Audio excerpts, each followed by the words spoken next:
Então, guerreiros da banda, sejam bem-vindos a mais um EY Vamos Conversar, o programa bimensal com o apoio da EY Angola, onde vamos abordar e explicar temas e conceitos que marcam a atualidade económica e financeira em Angola e no mundo. Hoje o meu convidado, tal como eu já fiz referência, é André Afonso, sócio da EY Angola, líder do setor de Oil and Gas, que vem aqui pela primeira vez, não é? E vai conversar connosco sobre as perspectivas para o setor de petróleo e gás em Angola, a menos de uma semana da realização da principal conferência do setor no país.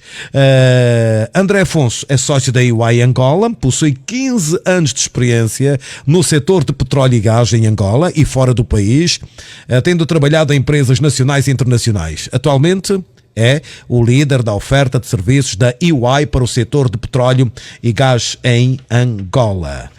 André, bom dia, seja bem-vindo, não é? André Afonso, é a primeira vez aqui na MFM. É isso mesmo. Seja bem-vindo. Muito obrigado. Muito Espero obrigado. que passe momentos agradáveis aqui. Até agora tem sido muito bom. Olha, o sol está a nosso favor, não é? Já estava com saudades do sol. Ontem foi um dia triste, mas hoje está muito melhor, amanheceu muito bem. Assim mesmo. Bem, vamos então falar de Oil and Gas, não é? A primeira é, André, para início da conversa, em que consiste efetivamente o setor de petróleo e gás? Ora, temos aqui uma muito boa questão para o início deste tema. Assim, eu gosto de dividir esta explicação em 4 grandes grupos. O setor do petróleo e gás tipicamente divide-se. O primeiro grande setor é o setor do upstream, que é um nome em inglês, um chavão em inglês, mas que é aquele que é mais falado aqui em Angola e que vai desde a pesquisa à exploração de petróleo e que no fundo é tirar o petróleo lá de baixo dos reservatórios muito antigos que existem aqui em Angola e é disponibilizá-lo para depois ser movimentado. Depois temos efetivamente o segundo setor, que é o midstream, que é aquele que se vê menos, tipicamente circula muito em alto mar e são os grandes navios que levam o petróleo bruto até terra, tipicamente. Esse é a grande atividade de midstream.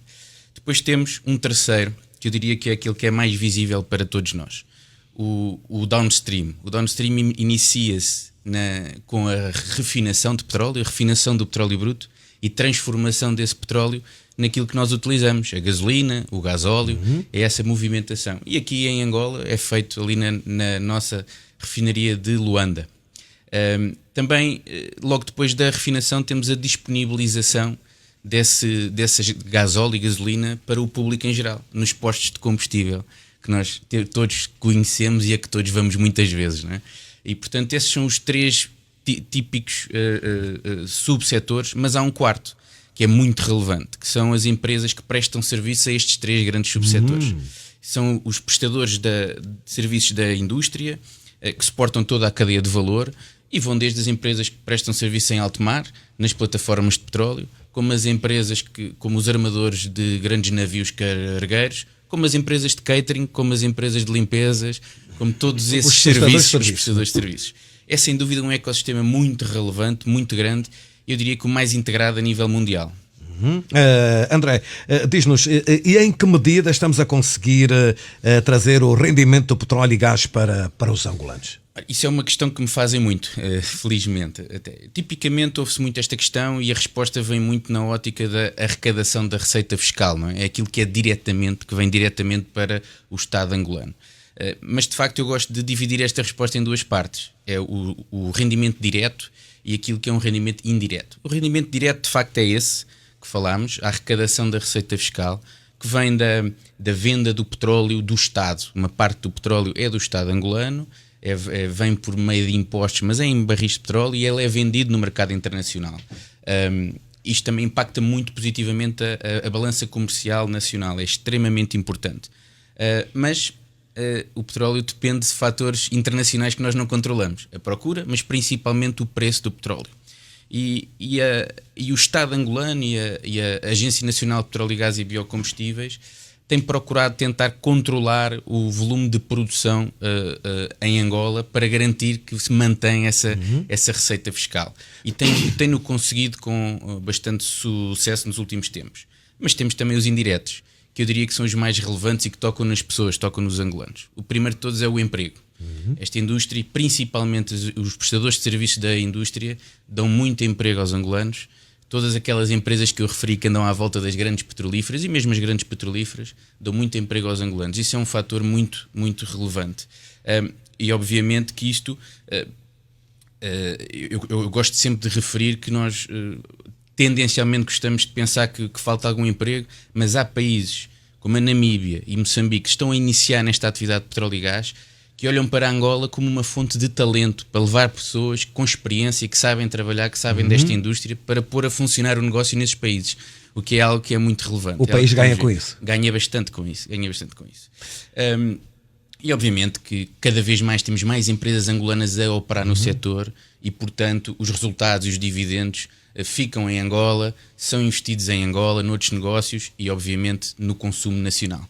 Portanto, tem impactos muito relevantes na economia nacional. Ok, e é sobre este impacto, não é, que vou querer saber, não é, com base na sua resposta, podemos dizer que este é um impacto social relevante da indústria. Sim, não há melhor impacto social do que desenvolver atividades que geram emprego formal e rendimento para o Estado ao mesmo tempo, que possam ser aplicados nas políticas públicas.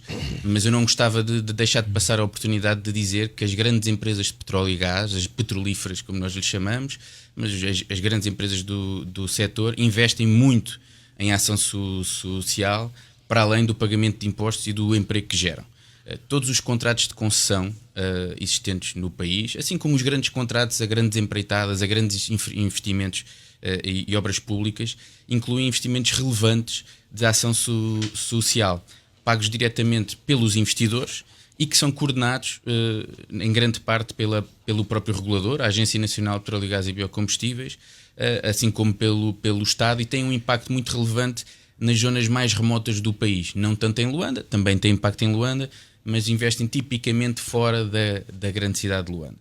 E eu diria que, só mais uma nota, Jorge, que há uma grande ação social que não é tão visível, que é o investimento em compliance, em transparência. Esse investimento tem acontecido nos últimos anos. O Ministério dos Recursos Minerais, Petróleo e Gás tem investido no investimento numa iniciativa que é a Iniciativa para a Transparência para a Indústria Extrativa. Esta iniciativa o que faz é permite mostrar aos angolanos, primeiramente, e também aos investidores externos, a origem dos fundos, para onde é que vão os fundos, como é que é o modelo de entrega de concessões. Isto é muito atrativo para os investidores externos. A transparência é crítica para os investidores externos e, portanto, acho que isto também é um impacto muito relevante. André Afonso, transição energética. Cada vez mais ouve-se com frequência, não é? Falar em transição energética e no fim dos combustíveis fósseis. Nós devemos ficar preocupados? Eu acho que devemos olhar para esta situação como uma muito grande oportunidade para o nosso país. Angola é um exemplo, apesar de não parecer, se calhar, e não ser tão divulgado assim, é um exemplo na diversificação energética.